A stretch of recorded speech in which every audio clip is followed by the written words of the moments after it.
Welcome to tonight's horror compilation. We have 15 terrifying stories from Reddit. Turn off the lights, put on your headphones, and prepare to be disturbed. Story 1. The hairy meats of the Frio. We disrespected the forest, and something ancient poked back.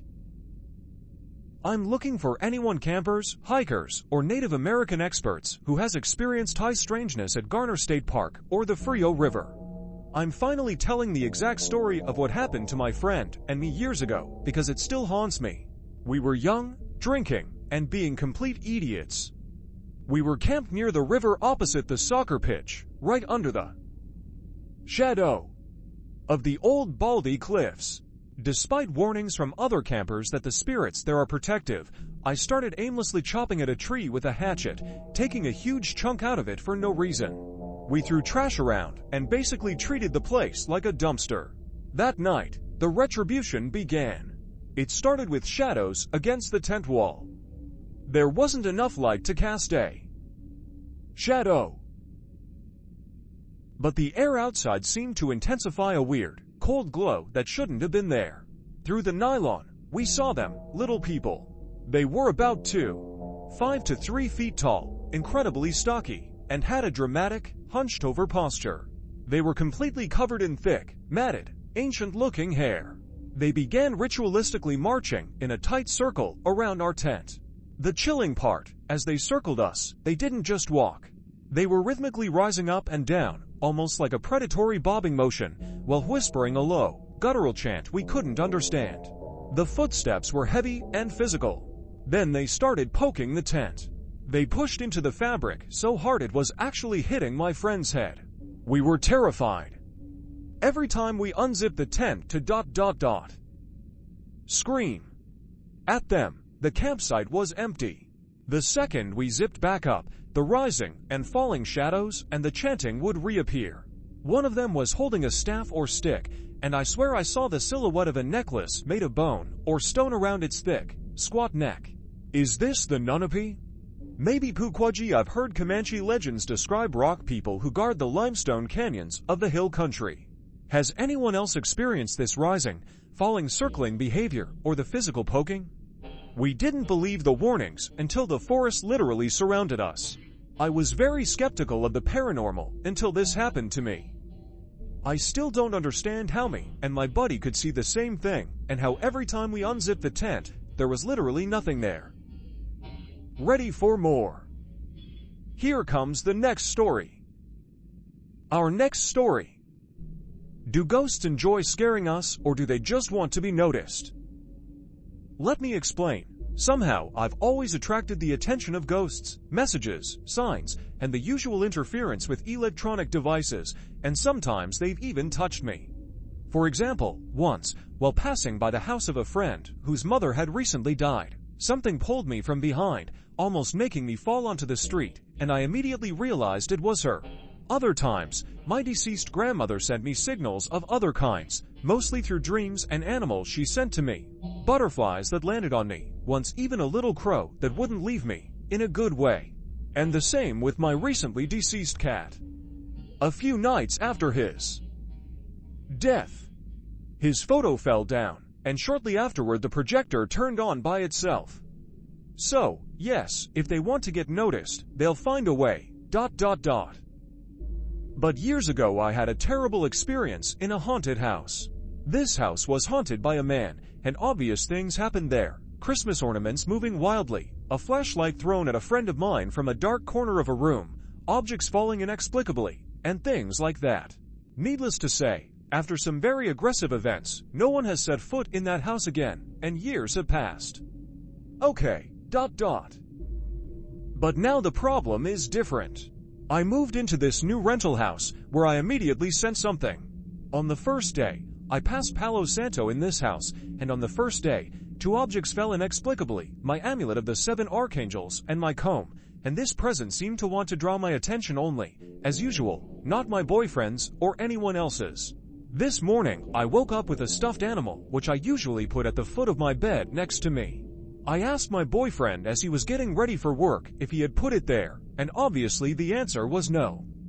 I know it might seem like a thing that can happen in bed, ... But last night before going to sleep, I felt a cold sensation near my face, and this morning the stuffed animal was right next to my face. So now, question number 1, what the hell do they want from me? Question number 2, is there a way to tell if it's a bad or good entity? Can we live with it, or do we have to do something? And why do they so desperately want to attract the attention of only certain people? Let's move on to our next disturbing tale. This one is called Strange Experience with a Mirror. This whole experience is fairly innocuous, but I wanted to share in case someone might have some insight or have experienced something similar. I live in a brand new apartment building. My bed is tucked into a cubby, so it looks out onto 2 corners. I have had an eerie feeling about the left corner since the first day that I moved in. I get a sick, nervous feeling like I'm being watched from around the corner, even in the daytime. At night, I will sometimes see things out of the corner of my eye. I wake up in the middle of the night, drawn to looking into that corner in the dark. It's all very creepy, and sometimes I have to turn on the lights. I always had this weird sense of something from around, or having to do with the mirror watching me. There is absolutely nothing spooky or strange about my apartment or the lot that it's on. I don't have any old objects or anything strange that I would imagine draws negative energy into my space. This was a brand new modern floor mirror from Walmart. I chalked it up to being alone in a new place and my mind playing tricks on me. Well, a few weeks ago, I woke up to a crashing sound. I found the mirror exactly where it was before, but shattered. From what I can tell, the easel that props it up slipped, and that's how it shifted and broke. I have since gotten rid of that mirror and went and got a new one. Same size, brand new. I have it in the same spot. All feelings of eeriness and being watched are gone now. I don't feel any uneasiness with this new mirror at all. I'm willing to imagine it's all me and my mind playing tricks on me. But I can't shake the weird feeling that there was something up with that mirror. Ready for more? Here comes the next story. Story number 4. I think the restaurant I work at is haunted, or I'm hallucinating. Weird things happen there all the time that I try to debunk and can't explain. I don't tell new hires about the experiences so I can see if they have them too, and we won't just wind each other up thinking there are ghosts when there aren't. The building is actually an old house, one of the original ones in my city built in the 1800s. Things fly off the tables all the time, which I can just say is vibration from cars. Or liquor bottles fall off shelves. But the way they fall is not just gravity, it's almost like someone pushes or throws them. I have heard a voice upstairs when no one is there, and thought I saw coworkers walk into rooms and they don't actually end up being there. Things like that. What's weird is as my coworkers start training and working, they will express things happening around them too. Almost every new hire has had an experience there without anyone telling them it might be haunted. I also have customers who have weird experiences while they are dining, same thing, utensils flying off tables, etc. I have worked at many different restaurants in the last 15 years as a service industry lifer, and I have never experienced what I have at this particular restaurant. At least this helps me know I'm not in the habit of hallucinating, exaggerating situations. One day, I was unlocking the side door from outside in the alley at 3 in the afternoon. It was quiet out, and I was just going about my business when I hear a young woman's voice say my name. It was not in my brain that it was said directly outside my ear like someone was right next to me ... But somehow very far away. It was clear as day. It was said as a question with an inflection, like she was trying to get my attention. My name is not super common, so the odds of someone saying it on the street, and I just hear it, are very slim. There was no one around me, and no one outside. The door is so heavy you cannot hear inside the restaurant from outside. I have worked there now for 3 years, so this really makes me uncomfortable. I don't drink or do drugs, and I don't have a history of schizotypal illness in my family. This has never happened to me before, and it just makes me feel uneasy. I wonder if there's a girl there who was hurt or hurt herself. I am a woman too, and maybe she just wants a friend. Or I'm hallucinating. Story number 5. Feeling a presence for years. Hey everyone, I'm fairly new to posting on Reddit. I made a post years ago with little engagement, and that was that. Anyway, I'm here now because I had a scary experience for the nth time. Searched online and found no possible explanations that clicked. This usually happens before I fall asleep or wakes me from my sleep. Lately I have been having this experience more often, and while I'm wide awake. Cannot stress this enough. So I have been feeling a presence near me only in a certain city where my parents live. I have felt it in the old house and new. I feel someone is in my room, running around, climbing the bed, caressing my hair, etc. Once it felt like a dog sniffing my head while I was in bed from over the blanket. Well, I have dogs, none were in the room. I don't allow them on my bed since it's a single bed and they're big dogs. I can feel the presence clearly. It's a lot like when you're hiding under a blanket and someone presses their hand into the blanket as if trying to touch you. You'd feel the pressure and the sensations, and I feel that clearly. I'm wide awake, so I ruled out sleep as stress, fatigue-based scenarios. Each time is a different form. I've felt people, a dog, something like a gremlin, gnome, chaotic child. It is a hyper energy and very real. I'm convinced if I tried I could see it ... But I'm usually scared. That said, every time I have mustered up the courage to indicate I'm awake. And then look, I've found nothing. I am healthy and not experiencing anything else of any sorts. The energy moves around and makes contact. I feel it like you'd feel water being thrown on you. Last night, I thought they were children or something similar, hyper and giggly. The dog incident was very clearly a small and medium dog. Very lightweight. But the sniffing sensation was strong. I could feel a dog putting its nose to my head over the blanket and sniffing.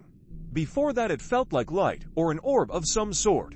Though the form feels different, it has the same habit of pressing down on the blanket while I'm awake and I can hear it. Am I going crazy? Thanks. Ready for more? Here comes the next story. This one is called, Something Feels Off in My House Lately, and I can't explain why. Hey everyone, I'll start by saying that I'm genuinely interested in the paranormal. But I'm also pretty skeptical. I've never personally experienced anything truly concrete, so I usually try to keep a rational mindset. That said, I'm here because a few strange things have been happening to me lately. From time to time, while I'm at home on my PC, I usually wear headphones that block out most noise. I get this strong feeling that someone is behind me or watching me. Sometimes it lasts just a few minutes, other times it can go on for hours. This could easily be anxiety or my mind playing tricks on me. Occasionally, my two cats also get ... suddenly scared for no apparent reason and run off to hide with their tails all puffed up. Again, this could just be coincidence. At night, I wake up very often, and usually at the same times. However, the thing that really made me raise an eyebrow happened a few days ago. I was at my PC as usual after work, around 9:30 p.m., so it was already dark outside. Suddenly, I noticed my cats getting visibly frightened and staring toward the spiral staircase that leads down to the ground floor near the front door. The house is very small. I got up to check, and I saw that the door was half open. I immediately went downstairs to look around, ... But there was no one inside or outside the house. My front door opens into an inner courtyard of the building, and I can clearly see all the way to the main entrance gate. There's simply no way someone could have been there and disappeared without being seen. For context, none of this except waking up at night used to happen at all until a few months ago. Do you think I'm just subconsciously freaking myself out or overthinking things? This one is called, My Boyfriend Has Made Me Realize I Saw Ghosts Where Someone Probably Died. This happened in summer of last year. My partner lives in a suburb in the south of the United States where the only thing to do is go walking through the woods nearby, so we frequented this specific trail quite frequently through the summer. Before we even decided to start this little tradition of walking through this wooded area, whenever I would visit, he had warned me of a homeless encampment that was set in a spot that we'd pass by on our walk. Encampment was a little generous. It was more of the ruins of one that he had stumbled upon one day. He had told me of a makeshift tent that he had found there. Apparently the stink of it brought his attention to it more, and as he looked closer, it looked like there were a bunch of flies inside, and a big mass outlined from the sun shining on it, if that makes any sense. He didn't get close enough to see what exactly was in it. But if we would both have to guess, it might have been a body. If you know anything about how they smell, it's pretty unmistakable, and this was apparently quite ripe of a stench. When he went back, it was gone. I looked to see any information about a body being found there specifically, and didn't find much. Anyways, that's where I think my experience plays a part in this. The first time we were walking down this path, we came upon the mentioned area. There were a couple people roaming. There was a lady who looked to be in her 40s, or maybe real rough 30s. She didn't have any pants on but had a pink shirt on, and a man with a dirty old baseball cap on, and some jeans. There was a remnant of a fire, so I guessed we just stumbled upon some homeless folks doing whatever, and we should hurry up. My boyfriend got the message, and we left. I remember the look in their eyes. I mean, they stared right at me. No one spoke or moved. But their heads followed me. It was like the sun didn't reach that part of the forest too, and as we walked back into the light, the shadows kind of made them disappear. They looked so angry though. I mean, I could understand it. But Jesus, it made me shiver at the time. It was so cold. We get out fine. I go back home, and we're talking about it. I mentioned the people and how freaky it felt, and was. My boyfriend very sweetly but obviously very freaked out tells me that he didn't know what I was talking about. He says he saw me get tense and guessed I was just too hot, or something, or got freaked out by something that he didn't see. He did not, and never did, see anyone there. These people were in front of us, maybe about 5 feet away, and staring at us, not like they were hiding in the trees or bushes. They were standing with very bright, albeit dirty clothing on. They were close enough to touch, and I remember every detail of their faces. I could draw them, if I wanted to. My boyfriend believes in ghosts now that he's met me for other reasons, so we both just kind of came up with that as the explanation. I don't have a history of hallucinations. I was even checked medically for anything like that before as a general mental health exam, and it's just not something I experience. I wasn't tired or too hot. These people were completely real to me until my boyfriend had said something. Later he went back without me. He said that it felt thick, like something was mad at him, until he gave it some dice, and I think a sticker, as some sort of apology for entering their space without welcome, and everything felt fine after that. But yeah, I can understand how a ghost would be upset with that. My boyfriend is not a murderer, I swear. But that he was watching the whole time with some other people, and that he was glad it was fine. Not really sure what to make of this all. Maybe we're both insane. But it's still pretty cool. Thanks, Headless Man, I think. Let's move on to our next disturbing tale. This one is called 100 Years of Hauntings, Investigation of a Family Farm. Ghost. Hash situation, a 2-story, family-owned farmhouse on 165 acres has had a continuous history of hauntings for over 100 years and 3 generations of witnesses. It has had steady witness accounts of paranormal events from the 1930s until the present day from the family members, caretakers of the property, and family friends. Only 2 people in the family have ever felt comfortable staying in the house overnight: the current owner and the owner's grandfather. The house has sat unlived in for the past decade. The grandfather passed in 2004, and the grandmother continued to live here until her death in 2015, with the current owner moving back into the property in 2025. Hash background: the house was built in the 1880s and has been renovated several times over its lifetime. Original stone foundation with partial cinderblock reinforcements added in the 1940s and again in the 1980s. House is a 2-story farmhouse with living areas and master bedroom in the 1st floor, and for additional bedrooms upstairs. Great-grandparents moved into the home in the early 1900s. No information was able to be obtained about the original builder of the house. No reports of paranormal activity were reported by great-grandparents. But a farm family in the Great Depression era had more concerning things than footsteps and slamming doors. Grandmother and siblings reported to family members over the years until her death had all experienced paranormal events in the house from the time they were children. All the siblings reported that they felt uneasy upstairs. Grandmother's husband had by all accounts loved the property. He even wrote about his desire to live there in his letters during his time in World War II in the Navy. On returning, he purchased the property, and he and grandmother moved their new family into the home. Grandfather is only one of 2 people to have never felt discomfort in the house. The couple had 2 children, both still alive, early 70s. Both expressed severe dislike and anxiety about being in the house, with multiple accounts of disturbing events spanning from childhood to present day. Most accounts involve footsteps, doors opening and slamming, voices coming from upstairs. Most accounts center on the upstairs as a focal point of activity, but also the kitchen. After grandfather's passing in 2004, grandmother lived alone on the property. She continued to report disturbing events to her children, who tried to make light of the events so as to not give her reason for concern. Upstairs lights would turn on and off, despite the grandmother not being able to walk up the stairs. This happened so frequently, the upstairs lights had to be disconnected. This was also done to the overhead bar lights over the kitchen island. The electrician reported there was no short or reason for the light to be turning on. Another account is during her late 80s, while lying in bed, the covers were completely yanked off the bed and thrown on the floor, while grandmother was awake.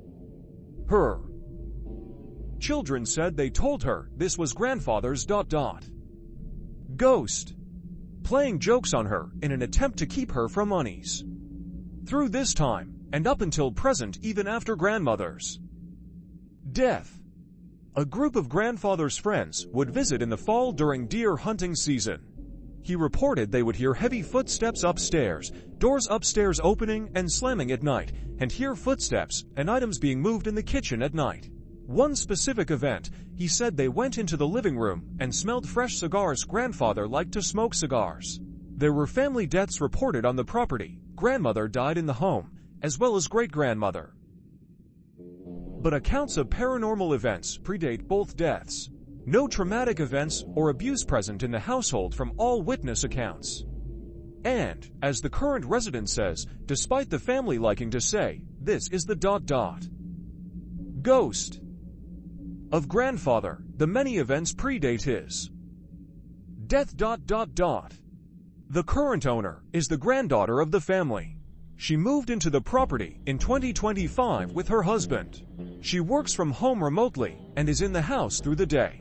At this point, the house had been unoccupied for approximately 10 years, with only the seasonal group of grandfather's friends coming during hunting season. The house was being maintained by the family trust. Owner and her husband say they began witnessing events almost immediately after moving into the house in September of 2025. The husband stated that, in their past visits to the property, his wife had told him about the house's history and that it was haunted. He stated this didn't really bother him if true, since nobody had ever been bothered by what was happening and assumed it was a family ghost. The owner is the second person, aside from grandfather, to have never felt uneasy in the house. Rough timeline of current events, September 2025. After moving in, both witnesses say they would be in the living room watching TV and would watch the bedroom door, master bedroom attaches to living room, open and close repeatedly. They checked for a draft from heat vent or window, and there was none. They both say they found it amusing. The door opening and closing would agitate one of their dogs, who would sit and watch the door. They both stated they just assumed the ghost was having fun teasing the dog. During the same time period, husband says from the first nights in the house, he would hear footsteps like a man wearing boots upstairs directly over their bedroom. He said he wasn't bothered by this since he was told about the ghost. Neither of the dogs reacted to the sound, so he wasn't concerned about an intruder. The bedroom door activity lasted for about a month, then ceased. Also, to note during this time, the couple was dealing with mice that had been living in the house. Both people heard noises in the kitchen, items being moved, tapping in the walls, and the dogs alert and growling at the corner of the kitchen. Both assumed it was mice. An exterminator was hired, and the mice were no longer a problem by the end of September. October 2025. During this time period, the owners had been involved in a civil suit against a group of people who had been trespassing on the property. Unknown to the family trust during the time of the house being unoccupied, this group had been renting hunting spots across the property, harvesting timber, and building structures on the property. This led to some heated exchanges, notifying the police and game wardens of the trespassing, and finally one of the trespassers saying to the owner, "The boys will take care of you." So when the owners returned home one day to the patio furniture flipped over on the porch, the dogs hysterically, they made the assumption that some individuals from this group had attempted to break into the house. They purchased a security system, changed the locks, and did not consider the patio furniture or dog's reaction part of the paranormal event constellation until much later. Other events remained the same. Doors would open and close in front of them repeatedly.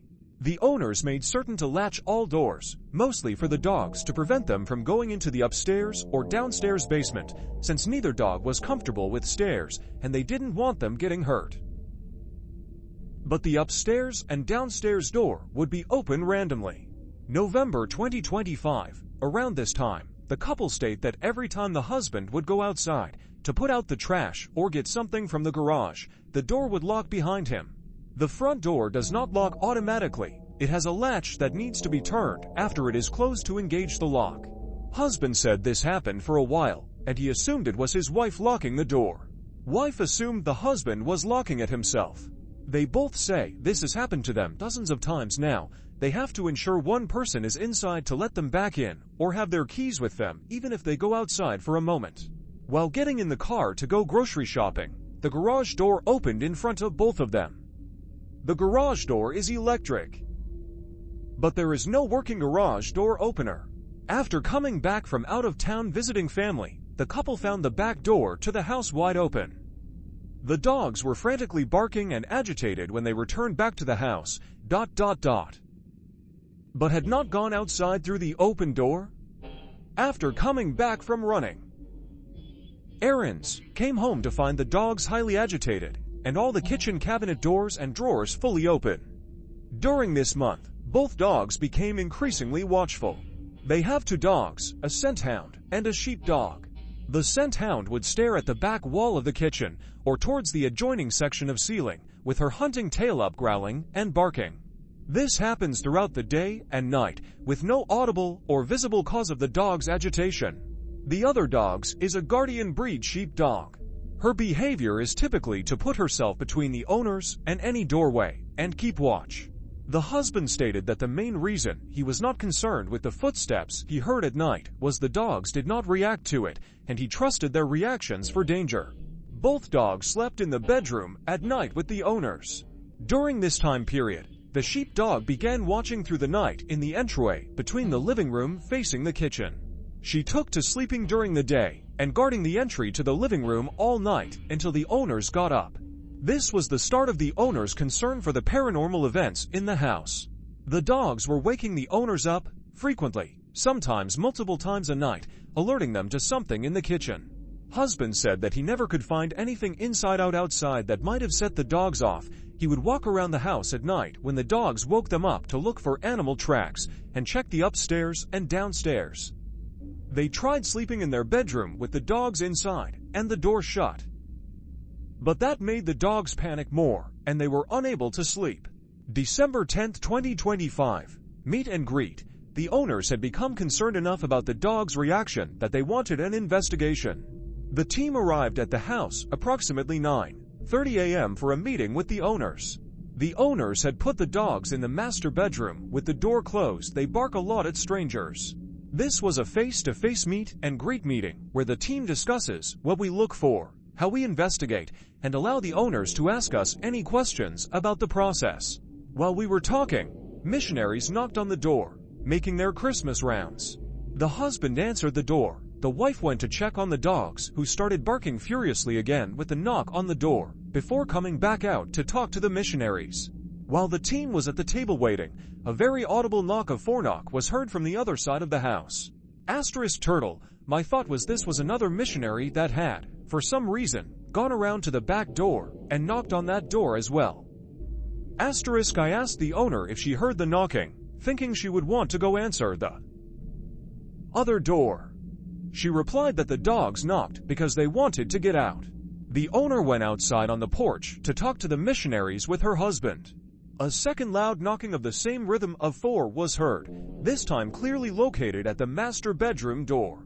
When the missionaries had left and the owners came back into the kitchen, the team asked them again about the knocking. Both owners and both team members present had heard the knocking clearly. Both owners realizing that their dogs would not be able to make the knocking sound we heard. The dogs were let out of the room in a very high state of agitation, which could be due to the strange people in the house. There were no signs of out-of-place items in the bedroom. December 2025, Christmas break. Aside from the dogs' agitation, the owners were concerned for their kids' safety when they come home for the holidays. During Christmas break, both children were in the house. Husband was in the kitchen, heating soup in the microwave. Everyone in the house had a cold. The owner was sitting at her desk in the dining room, and both children were in the living room. According to their account, 3 things happened simultaneously. The bowl of soup in the microwave made a loud pop. A large kitchen knife fell from its magnetic strip holder on the cabinet above the kitchen counter, crashing into a glass cutting board, and a soup spoon flew across the kitchen and high. Husband said he didn't know what happened. He was afraid the bowl in the microwave exploded. Though on inspection, there was no mess, bowl intact. Then he loudly called if the kids in the living room were all right, since as he said it sounded like something exploded. The owner, from the dining room, said she heard the pop and a crash, and turned in time to see the spoon flying through the air from the opposite side of the kitchen from where the knife fell, and hit the husband in the back. The couple said they attempted to recreate this event multiple times, thinking maybe was a chance occurrence of the microwave soup popping hard enough to shake the knife loose of the holder and hitting the spoon in a way to throw it across the room. But were unable to recreate any portion of it, and as the owner stated, the spoon wasn't on the sink where the knife fell, it was on the counter behind the husband and came from that side. Motion capture cameras were off at this time, since so many people were awake and moving around the house. Investigation, because this is a home that is currently being lived in. The investigation has to respect the fact that people live here. Motion capture cameras were turned on when the owners left the house or went to bed. Audio recorders continuously run. But with people in the house, voices and footsteps will be heard. These types of investigations are often more prolonged than an abandoned building, where the team can set up overnight with cameras and recorders everywhere. EMF was standard baseline for an old home with only basic electrical appliances of 0, 1 to 0, 3 mg, and baseline RF was low with baseline being 0, 1 to 0, 8 volts per meter. Notable, there is no cell phone service in the house, though outside in the driveway and all around the house returns full 5G service. Houses wood constructed with partial shingle, metal roof. RF around the house returns to baseline normal of 0, 1 to 1, 0 volts per meter after a distance of 30 feet away from the home. The owners were asked to note the date and time of any events they encountered once our equipment was set up. This was we could review data collection from those specific times and see if it correlated to any anomalies on our devices. Results, data collection continued for 3 weeks. The amount of activity in this house is amazing. Audio events occur multiple times through the day, almost every day. Loud, sharp exclamatory gasps, footsteps, repeated banging, and screeching noises. Some noises are unique and only occur one day and cannot be reproduced through mundane house noise. Motion capture cameras recorded a spirit orb making an elliptical loop around the dining room before going up into the ceiling. Motion capture cameras were set up at a height to not be triggered by the dogs. Despite this, another interesting bit of footage is one of the scent hounds standing in the dining room at night, looking around the room intently. Something other than the dog triggered the camera. Several videos appeared on the recording of the motion capture cameras being triggered without apparent cause. In some cases, multiple cameras were set up from different angles in the same room. When activated, the camera activates an IR light as it records. Videos with no apparent cause for activation show a view of the room, then another eye or light from a different camera activates on the video. Temperature data shows several downward spikes of more than 10 degrees through the house living room, master bedroom, kitchen, then returns to baseline temperature after a time period of few minutes to an hour. These deviations are notable because the area does not stay below baseline, as you would see with heat loss from a window or draft, does not drop with outdoor temperature drops. The upstairs has no attached heating system and stayed in the 50-degree range throughout data collection. The verdict: it is hard to disprove paranormal activity in this case. The audible phenomenon alone is so blatant and consistent. The difficulty here is what type of entity it is. It is not a residual haunting. The actions are not regularly repeated. They can be very erratic, with a single occurrence of one type of activity before a different type of activity takes its place. Other things to note: the entity likes to open things. In fact, most of the activity seems to center around opening or closing things, from doors to drawers to cookie jars. This type of repetitive or obsessive behavior can be seen from a lot of non-human spiritual entities. There are no items in the house that would have been present from the start of recorded occurrences.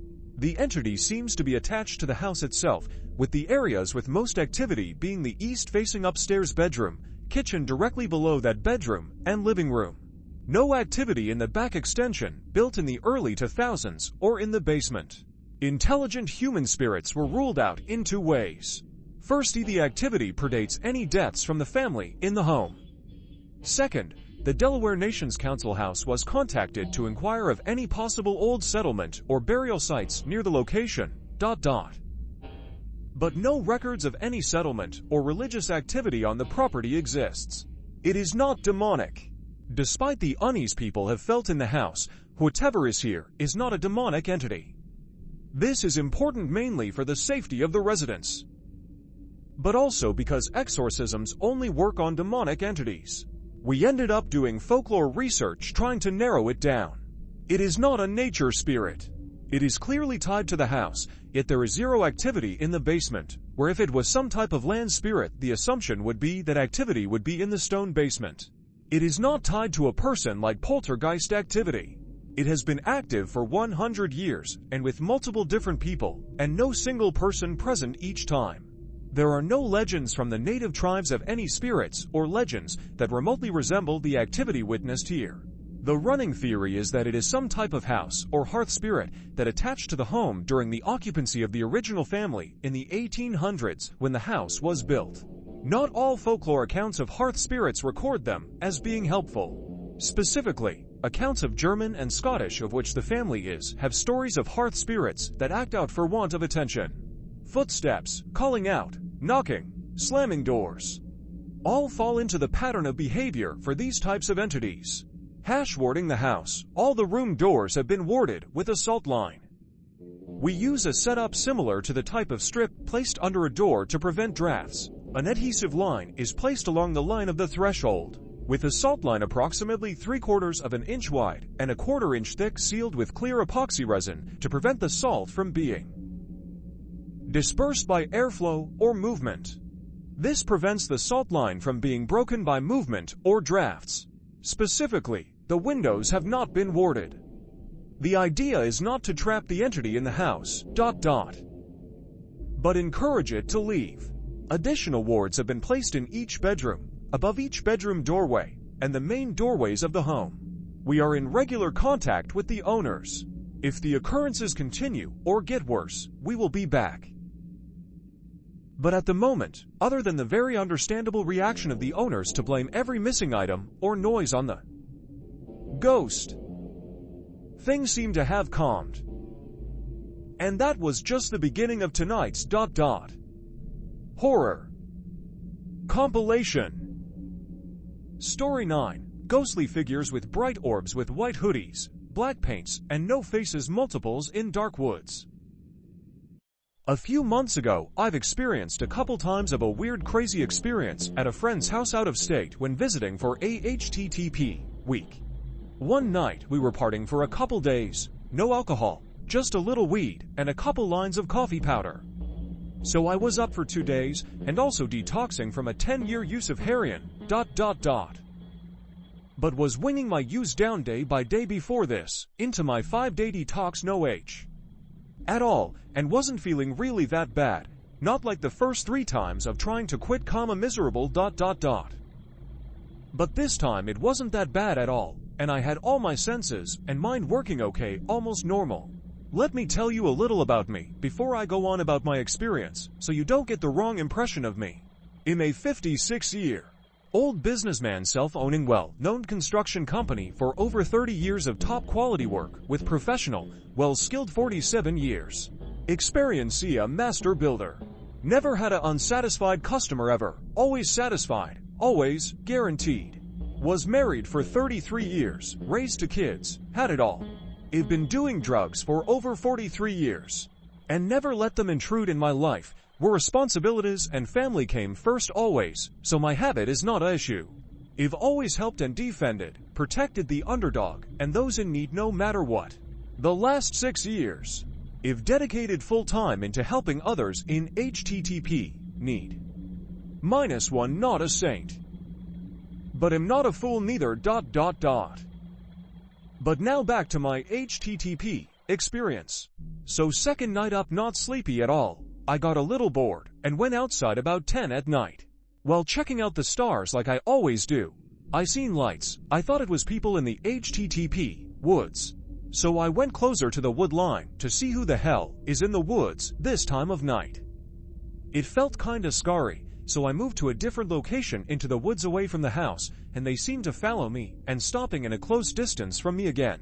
It kind spooked me, so I moved further and further into the woods, because my path back to house was blocked up by these lights, and but couldn't see any faces or HTTP feet. So this went on them following me, and me moving even further into woods all night till morning, when sun came out then nothing, so I thought I lost them, and they gave HTTP up. So thank God I'm an experienced hunter, and been in the woods my whole life, so I didn't panic, and knew how to get back to the house, and had been in these woods before helped. So I got back to find my friends wondering where the hell I was at. They were looking all night for HTTP, me. So that night I got some sleep, and brushed the experience off as a hallucination from everything going on at the time. Then another friend stopped by and needed some help at his place 50 miles away, so I went with him, and we parted a little. But nothing much. And after we were done working, we decided to take a little stroll in the woods behind his HTTP house. It was almost nighttime, so we had a couple flashlights on us too. About a quarter mile in, and it was dark. But the moon lit it up a little. We started headed back, now his light went dead. But he knew the woods they're good. He's 15 years younger, so his pace was faster than mine, so he was further ahead of me. But could see my light, and knew I was right behind him, going the right way. Then I started seeing the lights again all around me, coming at me again, like 12 to 16 of them all around in different spots, and some stopped about 50 yards out, others came closer like 18 to 20 yards away. And this time I turned my light off and sat on a log to rest a little, and to watch what all these lights. Basically, when I say lights, I thought they were people walking around with flashlights at waist level, really bright and white. The first time, there was a couple of orange lights to But this time all were white and HTTP, bright. So sitting there for about 15 minutes, watching these lights come closer all around me, some stopping at a distance, some coming closer. Then, when they got 20 yards and closer, I could see a figure in a white hood shirt, hood on overhead and little of top of face, if it had one, with black paints, and with the light at their belly height. Then one of them came, so close like 10 feet in front of me, and stopped, and just stayed there all quit for a minute or two, saying nothing, just standing there facing me. I was a little shaking up, and started talking to it, and nothing back from it, and I looked to my left where another one was standing sideways to me about 20 feet away, to just standing there facing the same way. I am all quiet, and not moving, looking the same as the one in front of me, and a few others. So after yelling at the one closest to me for not answering me back for a couple minutes, and the whole time I still see flashlights coming a ways out, coming closer. Then about 60 yards out, I hear my friend calling for me, so I instantly call out back over here, then turn my flashlight back on, pointing it at the figure 10 feet in front of me standing, and soon as I turned it on, there was not. He said he was 20 feet in front of me at the time we got separated, and he went down a hill ... and then turned around, and my light was gone, so he made it back and grabbed another flashlight, and came back looking for HTTP, me. Now it sounds like I was hallucinating, or all drooged up, and have been way more high, and never ever have I had an experience like this that felt real and looked so authentic. I've looked up a few things about it ... but nothing exactly like I've experienced, and wondering if somebody has any knowledge about what might have happened to me a month and a half ago. If that story gave you chills, wait until you hear the next one. Story 10. My most unsettling experiences. What was outside my window high, so I recently remembered I had posted about a really unnerving experience I had like 3 years ago on another account ... But while I was rereading it and checking the comments, it still has no rational explanation in my mind. In the last 3 years, since that post was made, I've obviously matured and become more rational about things like this ... But it's very hard to remain logical about unexplainable things when they happen to you personally. But to believe in something, I'm not sure what ... But there are definitely things that live amongst us and are part of our everyday lives. Not many people can say they saw something to give that statement any truth ... But the ones who can, like me, are trying to find a way to explain it either rationally, or when that doesn't work, at least come to some closure about what it is they experienced. Why they experienced it. I've always been slightly strange in the way that at a really young age, I want to say maybe 7 or 8, I could feel my parents' footsteps a couple seconds before they would enter the house. To clarify, I wouldn't physically feel the vibrations or anything, I would just see them walking up the steps in This is probably an evolutionary measure to prevent predators from sneaking up on us, especially as children. Possibly we have heightened senses to balance how physically vulnerable we are. Anyway, another example of odd traits was being unbelievably good at just knowing. I knew what number you were thinking of probably 95% of the time. Guessing games were trivial to me, and to clarify, I wasn't even that smart of a kid. I was actually extremely average. There were just random useless talents I had. This ability to just know things left me as I grew up. My first notable experience was when I was 10 and had just gotten my first phone. This was during winter, so it gets dark very early where I live. I'm talking 5 p.m. and it's basically night already. Anyway, I was home alone as my parents were in the pub meeting some old friends. The layout of my sitting room is important as I want you all to visualize how terrifying this actually was. My sitting room is long and rectangular. On one end is the kitchen, as we have an open floor plan, and the other end is where we chill out. The other side of the room is actually a bunch of cupboards, really long skinny ones. They're usually all shut ... But one is open. The couch is against like 4/6 of them, as they just have kitchen supplies or bicycle parts or something, and we don't open them often ... Victorian. I'm for some reason sitting against the armrest of the sofa, so my legs are stretched out across, and I obviously can't really see into the corridor, which is around the corner, especially because this huge cupboard is open. I'm so infatuated with my phone that I hardly even notice it ... But I get this really weird panicked feeling in my stomach, and the room starts to feel like it's closing in on me. It felt like I was in trouble. You know that feeling when you've done something and you're about to get shouted at?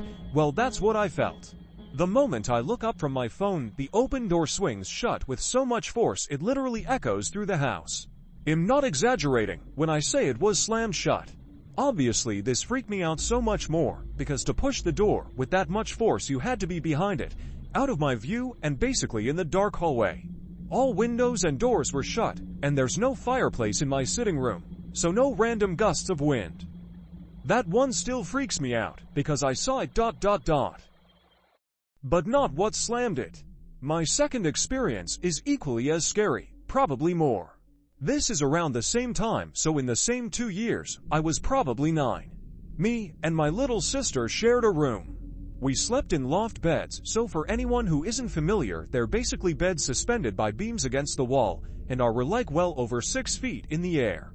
My sister's bed was above the window and had a clear view of the door. My bed was beside the door, so if I wanted to see it, I'd have to look over the edge. There was a long ladder, a stair type thing in the middle for us to descend. I'm in the sitting room playing with my dog, I think, and I hear my sister call my name, and she sounds really frightened, so I walk down the hallway and into our room. When I walk in, I can't see her in her bed or anywhere in the room, so I know she must be in mine. Again, I can't see into my bed from the doorway, so I walk to the ladder, and I ask her why she called my name. She said she heard me call her down the ladder. Like she heard my voice tell her to come down the ladder. Obviously, my face gave away my fear because she immediately started freaking out. She still doesn't believe that wasn't me to this day and thinks it was a joke. I just knew something was trying to get her down that ladder, and I also knew it wasn't going to hurt her, just scare her. I don't know why ... But I'm usually right about these things. Now my final one is the one I originally posted about. I'm just going to copy and paste it as the details are clearer, as it had been written close to the actual event happening. I live in Ireland. We have many mythological creatures similar to the rest of the worlds. But one that puts us aside from most other cultures is the banshee. The banshee can manifest in different forms, but is mostly depicted as an old, frail woman. I don't want to make this one of these long stories that never get to the point ... But I'm trying to make sense of this myself, as it happened about a year ago. Any ideas about what it might have been would be much appreciated. Last summer, my family of 4 and my 2 dogs went on holidays in a county near Galway. I can't remember exactly which one, so we're staying in this house that's beside a bigger house. The bigger house has permanent residents on it who have this huge dog. I might add that these houses are on the edge of a small town and face the woods. The first day goes fine, and we go into the town center. Everything is fine, nothing about the town or house seems abnormal until that night. Me and my sister share the sofa bed that directly faces a window that has a clear view of the forest and garden. My parents sleep in the only bedroom at the front of the house. I'm on my phone watching YouTube or something around maybe 1200. It was dark though. Too dark to see anything outside the window. When I first heard it, it was far away. Like an animal mixed with a human woman moaning, like a weird dog that was injured, and that's what I thought it was. A few minutes later, I heard it again, the raspy screaming from somewhere deep in the woods. At this point, I'm scared. It definitely was not a dog, and it was definitely coming closer. I woke up my sister, and I whispered, "Can you hear that ... But she was in that sleeping state where she didn't understand what I was saying. Then it came again, this humanoid groan at the back of the garden. I desperately tried to keep myself calm and come up with a rational explanation for the noise. I was in tears when I heard it again, because in the 5 minutes, I had to work myself up over it. It was outside the window, like I'd say 10 feet away from me, and I was separated by glass. This time I heard it up close, and I can't explain the fear and panic I felt when it let out the most heart-stopping shriek I'd only ever heard in ... Horror films. I am certain what I heard was not an animal nor human. Surely the dogs would have been barking out of alarm. My sister has no recollection of the incident ... But I know it happened, and that's why I now believe in the paranormal. I don't know if whatever it was had all intentions or what ... But all I know is if I ever hear that again, there is no doubt in my mind that it's not a friendly or peaceful being. I read the comments, some shared similar experiences where they heard a similar noise. I feel like it wasn't even the noise that particularly frightened me ... But it genuinely just made me feel so much dread and ... Horror ... I had this gut feeling, and I was in fight or flight mode as soon as it began, and lasted for the most agonizing minute of my life. It wasn't a fox or vixen fox, both have distinct shorter yelps than what I heard. This was deeper, it was almost a moan from what I remember. It strangely sounded more rehearsed than an actual moan if pain. But like it was mimicking something, like it did sound like a fox or a wounded dog, possibly a very, very injured person, or ... But there was one aspect of it that was just off, and I still don't know what it was. There's the fact each time I heard it, it was intentionally making a beeline for the house from deep in the forest ... But was stopping to ... Scream. Every couple hundred yards. And it was last for minutes, if I remember correctly. It started quiet and slowly got louder until it was a full scream ... I think what made me so scared was that, like I said, it sounded like it was trying to replicate the sound of an injured animal or woman. There was a staticky quality, and trusting my gut since it's never wronged me. What the actual hell was that, and how did my sister not hear? Why didn't the dog start barking? Why did it want me to hear it? Someone please help me make sense of this. And that was just the beginning of tonight's ... Horror Compilation. Story 11, Haunted Dog Toy. Sorry if this is mundane, but it happened last night. Context: I sleep downstairs in our living room on a day bed, while my wife and 3 kids sleep upstairs, snoring issues. Our dog out Jack Russell sleeps in the adjoining kitchen in a locked crate. My parents bought the dog a chew toy that makes a sound when you tip it one way or another. A kind of zoink noise.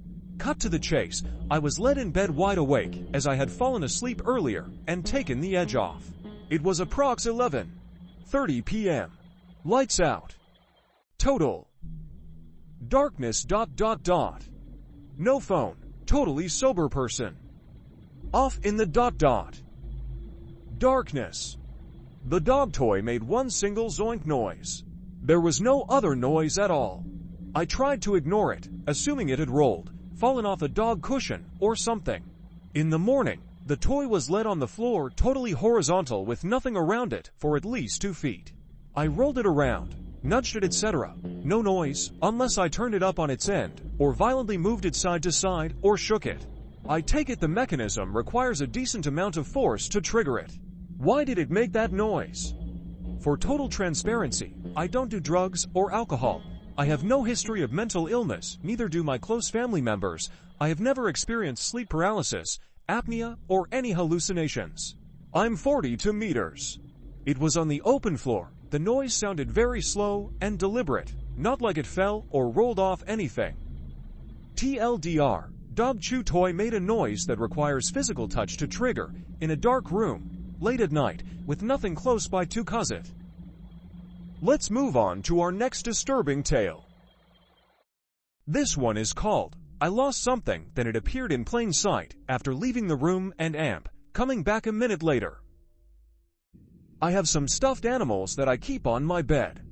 Each night, I put them on the same spot on the floor, and every day, I put them back on the bed in a specific order. Today, I was making my bed as always and noticed that I had lost one of my plushies that had been on the bed the night before. I shook out all the blankets and made the bed before looking everywhere in the room, including under the bed and in between the headboard and mattress. After 10 minutes of searching, I gave up and figured I'd find it eventually since I know it hasn't left my room. I went into a nearby room to grab my water so I could place it on my knit stand and have it with me. When I walked around to my side of the bed where my knit stand is, the plushie I had lost was right in the middle of the floor. I literally jumped back a bit in shock and honestly fear after seeing it. At this time I'm home alone, so my first thought is someone is hiding in my house and messing with me. But I walked out of the room for a minute and came back, so that wouldn't make sense. I've heard a lot of stories of people finding things in places they knew they didn't leave it. But I've always just figured that there had to be some sort of explanation. Knowing for 100% certainty that the plushie was not in the middle of the floor when I walked out of the room just a minute before is really starting to make think. I'm trying to find an explanation, ... But I just cannot think of one. This is really freaking me out. What could possibly explain this? And that was just the beginning of tonight's ... Horror Compilation. Story 13, My Strange Life. I'll be honest, I grew up feeling pretty hopeless. Just a normal guy, nothing special. But everything changed because of this mark on my cheek. It's shaped like a rabbit, and I've had it since I was a kid. The night it appeared, I remember feeling this ghostly touch like someone was cupping my head while I slept. I live near Bala in Oman. If you know the history, it's the city of magic. There are these two legendary sisters from 2,000 years ago, Gaitha and Maitha. One built the walls, the other built the rivers. For some reason, I've always felt connected to them, ...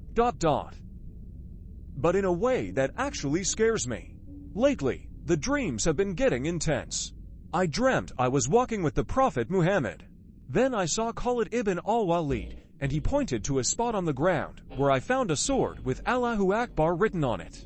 I even saw the planets and the sun bowing to me. I'm not saying I'm chosen or anything. I'm actually pretty confused by all of it. I asked for a sign about what the future holds. I had one dream where the world was just ending. Everything was gone. Then I had another where everyone was cheering and eating bread and honey, like things were finally okay. The weirdest part happened recently. I went to the ancient river that Maitha supposedly made. When I got close, the people there looked at me like I was something terrifying. I felt this heavy weight on my head again, like that ... Ghost from when I was a kid was back. I walked up to the gate of the house where Gaitha lived. A place that's been locked for ages, and it just opened for me. I'm the only one who has been inside. I stood where she used to sit 2,000 years ago, and it felt so strange. Like I had walked there before, even though I never have. I don't know why this is happening to me. I feel like I'm carrying this huge weight, and I'm just trying to figure out what I'm supposed to do. Am I supposed to protect something? Am I supposed to help bring that honey and bread future to life? I have no idea. I'm just a guy with a rabbit mark on his face, standing in a house that shouldn't be open, wondering what comes next. If that story gave you chills, wait until you hear the next one. Story 14. The Clover Bottom Poltergeist. This is a documentation of a haunting involving real people and places. For privacy reasons, if you have any questions, you can contact me here, and I can direct you to them elsewhere. Early January, one is a small group activity. My friends and I occasionally explore abandoned places. We all work at the same bar just down the street from our apartments, where we're neighbors. For privacy, we'll call my friends John and Tony. They share an apartment in the building across from mine, and had just moved in about a month earlier. We heard from our bartender friend about an old abandoned school roughly 20 minutes away, and decide to check it out. We gear up, overly prepared for the short trip. We head off into the night.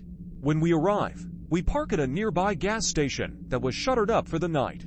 We approached the decrepit property, unsure how we would get in or whether there was active security measures, motion sensors, trail cams, whatever the case. We walk around the building and spot a trail camera. We wave in a taunting manner and jog back to the car. After some deliberation, we decide to stay in the car and wait to see if police respond. They didn't. We got out and returned to find an entry point. But the building was completely boarded up with makeshift wooden crosses nailed over all the windows. It was sealed tight. John wasn't leaving without seeing something inside. Despite doubts from Tony and I, he tore down one of the boarded up windows. We made it in. Every room was piled to the ceiling with clutter, barely leaving room to move, until we reached a walkway where we could stand. As we explore, we found trinkets of all size, silver pots, butler platters, riot shields, and glassware, all of which we took. After getting home, John and I went to my place and started discussing our thoughts about the location while looking at our finds on the dining room table. While doing so, I broke one of the platters to check if it was solid sterling. It wasn't. As we talked, we both heard a rattling sound, glass on glass. We looked over to see a skull-shaped shot glass almost vibrating, rocking violently side to side. We stared at each other, terrified and in disbelief. Our gaze shifted back to the glass, only for it to stop. Dead. The moment our eyes met it. We tried to chalk it up to the AC being on. But that didn't make sense. We tried to forget about the incident and move on, and nothing else was noticed after that. 2 weeks later, to John and Tony's friendship began deteriorating during this time. Petty arguments would break out and last for days. Tony was growing dark with an unusual resentment toward John, and John was confused why. When he confronted Tony about it, Tony couldn't give a solid reason for his behavior, only bringing up past issues that were long resolved. In the following days, an argument escalated into a physical fight. I was there watching as they went back and forth, slamming into furniture and walls. They ended up on the bed with John on top of Tony in a chokehold. Tony screamed in a scratchy voice, "Get the fuck off of me!" John let go, not actually wanting to hurt his friend. Tony immediately attacked, kicking John in the face and putting him in a chokehold. While doing so, he whispered, "I'm going to fucking kill you," though to John it sounded more like a quiet ... scream ... As he said it, the grip tightened and the light of the sun began to fade for John. He called out to me. I racked the Glock and pointed it at Tony, telling him to let go. He did. After the fight ended, Tony kept screaming at the top of his lungs in the living room, "I'm gonna kill you, you little bitch. I'm gonna kill you in your fucking sleep."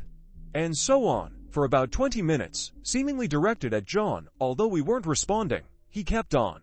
The cops were on the way because John's mother had heard what Tony said and feared for his life. John and I ran out of the apartment to the bar and waited for the police. When they arrived, they took John to the station for a detailed statement. When they brought him back home, Tony had a warrant out for his arrest and turned himself in just hours later. Several days later, Tony was out of the house and picture at this point. Another buddy and I decide to hit our local greenway. We venture off the trail, where we stumbled upon an abandoned street, full of old houses, and a farm next to a huge 1700s mansion. I note the location, and we head home, satisfied with the ride, and our unexpected find. Later that night, John and I returned. We picked the least intimidating house of the bunch, and head to the back porch to figure out a way in. The porch had no stairs, and a huge fallen tree branch obstructed our path. We were going to have to climb up the ledge about 4 feet and get around the branch. We made it to the porch and began slowly prying away at the boarded-up window, pausing momentarily only for a garbage truck to drive past. After about 10 minutes of brainstorming ideas and prying away, we got in. The moment my feet hit the floor, I heard a distinct knock to the left of the house. I shrug it off as my mind playing tricks on me and told John to hop through. As we began looking around, we heard another knock off to the left, ... But I still ignored it. Then we heard footsteps outside the house front and right. John and I froze, not even breathing, thinking this was the end we'd been caught. But as soon as the footsteps started, they disappeared, followed by more knocks all around the house in rapid succession. Between knocks, I could hear a man and woman's voices engaged in conversation. Just like the footsteps, they vanished as soon as they were heard, replaced by more knocks. We didn't know what to do. In that moment, we realized this wasn't people. We were in far greater trouble than we'd imagined. We made our way back to the window we'd come through and paused in the corner of the main room. There we noticed a map of the house with a safe zone marked at the edge of the property safe from what I think we found out the hard way. After picking it up and looking at it, we heard it again. Another double knock, followed by footsteps on the back porch scraping the tree branch against the exterior brick behind us to the right. It was heading toward the window, whatever it was. We decided to bolt, no longer caring if we got caught. Jail was better than whatever was toying with us. On the way out, I was the last one in the house. I noticed all the cabinet doors, drawers, fridge, stove, everything was wide open. We got out just 15 seconds after hearing the tree scraping on the back porch, yet no one was in sight. We sprint around the house, still no one. We ran as fast as we could off the property and never returned to that house again. After getting home, we started researching where we'd been. This encounter led us to discover the shocking history behind one of Tennessee's most haunted antebellum properties, the Clover Bottom Mansion. Built on the Two Rivers Plantation, it was first settled by John Donaldson, father-in-law of Andrew Jackson, who built a plantation there ... but abandoned it due to repeated Native American massacres. The Hoggett family later built the mansion in the late 1700s, using the old masonry walls of the original house that still stands today. There were 60 slaves on the plantation. One described the atmosphere as violent under fear of Mary Hoggett's whip. It was later turned into a mental institution with reports of neglect, abuse, forced labor without pay, and deaths caused by these conditions. Today it's owned by the state of Tennessee and houses the Tennessee Historical Commission and the State Historic Preservation Office. But it still offers self-guided tour, with the bottom floor of the mansion frozen in time. We now realized we should never have been there. Whatever we encountered was a malevolent, evil force or possibly one of the lost souls that was still roaming the Clover Bottom property. For days later, for we had just gotten off work, we worked the same shift.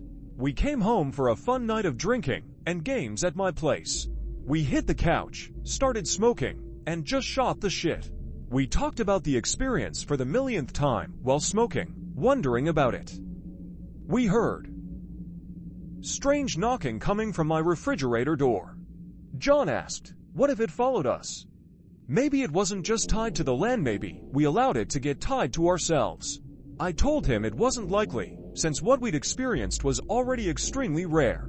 In a joking manner, I said, in the name of Jesus Christ and the Lord himself, I command you to leave this property and leave us be. He countered with, if there is anything here, show us a sign. We both sat in silence. I was sure nothing was going to happen, and was getting ready to laugh at him for believing that whatever powerful entity we'd encountered would follow us home, let alone listen to his command. Not 2 full seconds later, we heard the sound of something dragging only for half a second, then a loud clattering from the kitchen, just out of sight from the living room couch. We both jumped in fright, startled and horrified. We looked at each other, knowing whatever we'd encountered that night had followed us home and had listened to his command. We slowly walked to the kitchen and found a piece of wood trim that had been above my kitchen cabinets since I moved in, now thrown to the floor. I picked it up and placed it back roughly where I'd seen it for the last 4 months. We climbed on the counters and saw the drag mark in the dust and the hole where its point used to rest. I placed it back and we talked about what had just occurred. We start putting the pieces together and began to wonder, what if whatever had been there was the reason for the strange hatred and resentment Tony had toward John? He never could come up with a solid reason. We'll never know for sure. But I certainly think it had something to do with it, the way it plays with your head and such. Since that day, I haven't slept in the house and really don't like being there alone anymore. We're going to the church to seek help from a priest or someone who can help us.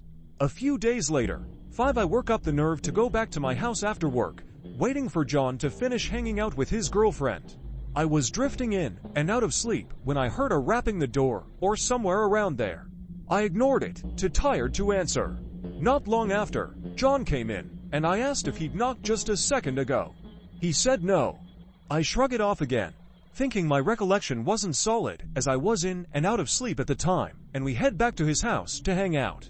While there we hear strange tapping sounds from the refrigerator. We turn to each other with a questioning look and chalk it up to being the house or whatever. Hours pass and we've forgotten about it, tired as it's getting late. We both start to get ready for bed, only to hear the unmistakable sound of fishing poles being moved around as they were all tangled in the corner. We instantly shot up, now wide-eyed and wondering, how did it get here? We both agree it has to be attached to one of us. I ask, do you hear things when I'm not here? And he says no, so given the fact that I do, I believe whatever this thing is has attached itself to me.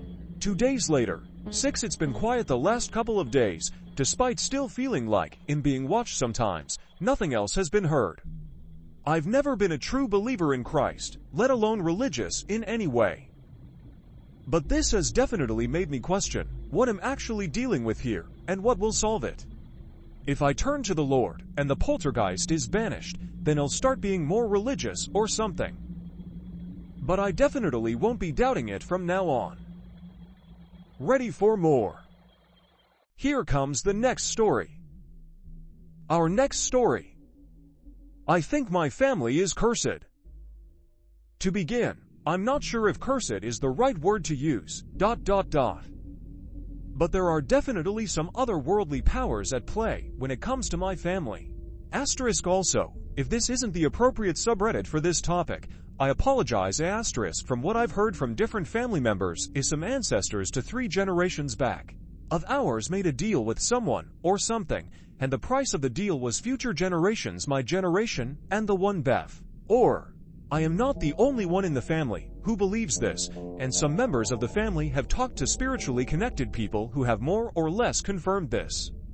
The main reason I believe the price of the deal was future generations is that a lot of death has followed the family in ways that cannot be medically explained. Multiple doctors were consulted, and none could say with certainty what the issue was. The family has also faced a lot of money and employment issues that I feel are related somehow. Personal opinion.